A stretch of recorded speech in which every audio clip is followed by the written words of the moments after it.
Hoje venho trazer aí, combinado ali na segunda-feira, que é a mudança da variação, na verdade, a variação das expectativas de mercado ao longo de 2022 para o IPCA, para o PIB e para a Selic. Né? Então, eu venho trazendo esses dados. Né? A mudança ela é bastante brusca. Né? A gente vê o mercado reagindo fortemente a quando a gente começa a ter rumores, na verdade, até antes dela tramitar, a gente já começa a ver o mercado reagir em relação a isso. Até porque o mercado reage muito mais com expectativas do que quando o fato realmente acontece.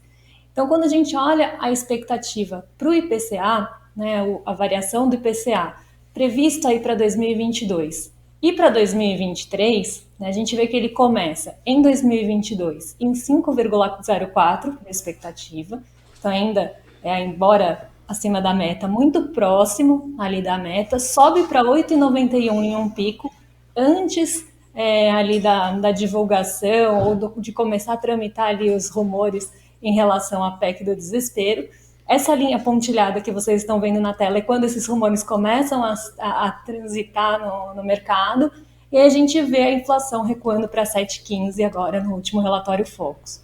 Para 2023, a expectativa da inflação sai de 3,36, sobe para 4,49 antes da expectativa e termina ali no último relatório em 5,32. Então, o que o mercado está vendo aqui nessa ótica do mercado? Que a inflação pode recuar esse ano devido aí tirar o recuo, né, do ICMS dos combustíveis, devido nessa queda do preço do petróleo no mercado internacional, a queda de alguns itens alimentícios aí nas previsões mais recentes. Então, a gente vê que tem essa queda em 2022. Mas em 2023, eles acreditam que a inflação vai estourar o teto, justamente como um custo dessa PEC aprovada para 2022. Então, isso deixa um custo para o ano que vem, um custo inflacionário, uma alta de preços, pelo menos pela ótica do mercado, que toda vez que se fala em políticas sociais, ele começa a ver um risco fiscal. A Todo mundo que está variação nos das assistindo, só para vocês entenderem, até a linha tracejada, que é a PEC do desespero, as duas andam na mesma direção, as duas subindo. Isso é a expectativa para esse ano e para o ano que vem.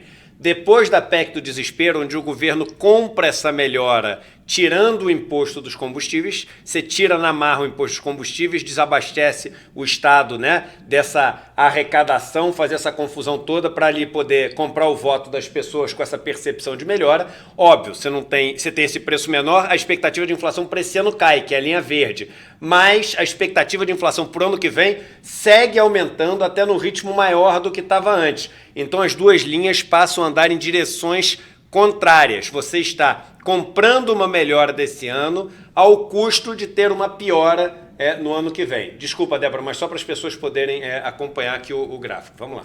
Exatamente, Edu. E isso fica mais claro quando a gente vê a variação das expectativas do PIB para os 2 anos.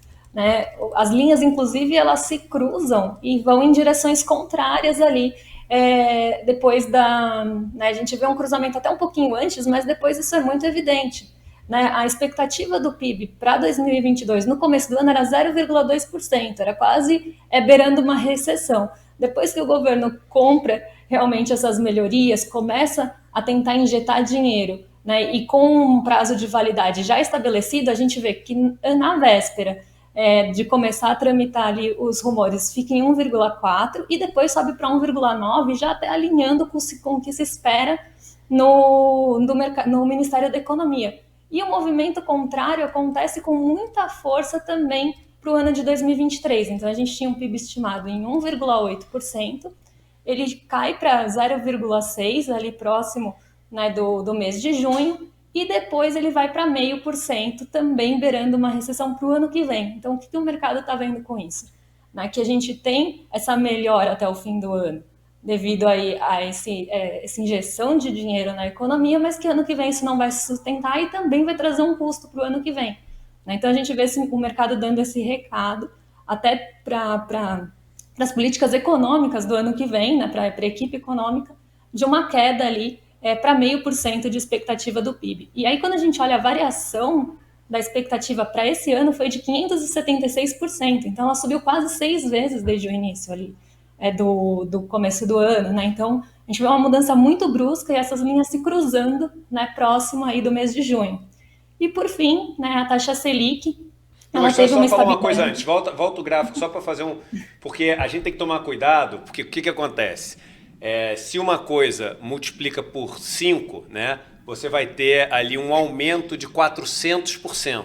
Se uma coisa divide por 5, você vai ter uma queda de 80%. Né?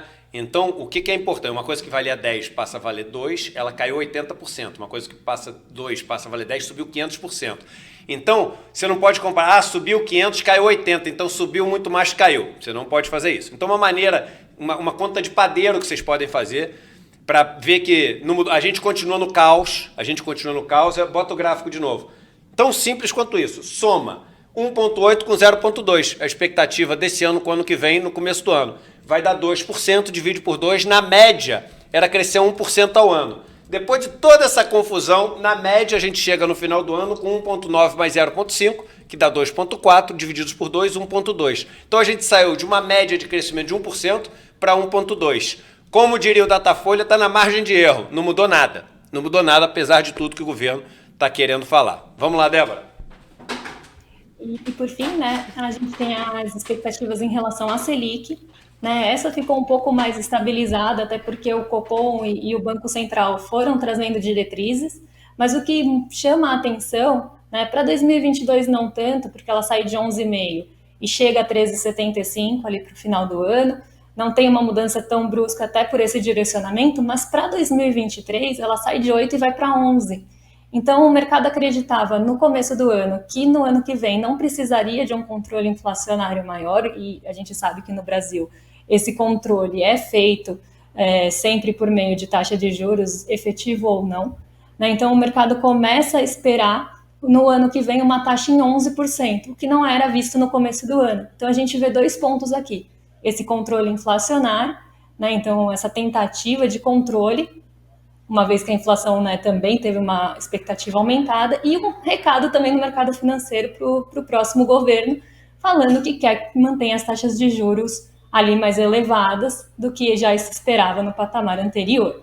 E até, né, seguindo com esse ponto da Selic, hoje a gente tem a decisão do Copom, né, então a gente vai ter a decisão em relação à nossa taxa de juros aqui no Brasil, o aumento esperado pelo mercado, e até como um consenso devido aí as diretrizes que já foram dadas na última reunião, é esperado um aumento de 0,5%, que levaria a taxa Selic ali para os 13,75% que a gente vê no gráfico. Então, hoje se espera que a taxa de juros tenha um novo aumento, o que deve impactar ali na nossa atividade econômica, no custo do crédito e todas as outras variáveis que derivam disso. Então, hoje a gente tem essa expectativa que a Selic chegue a 13,75%.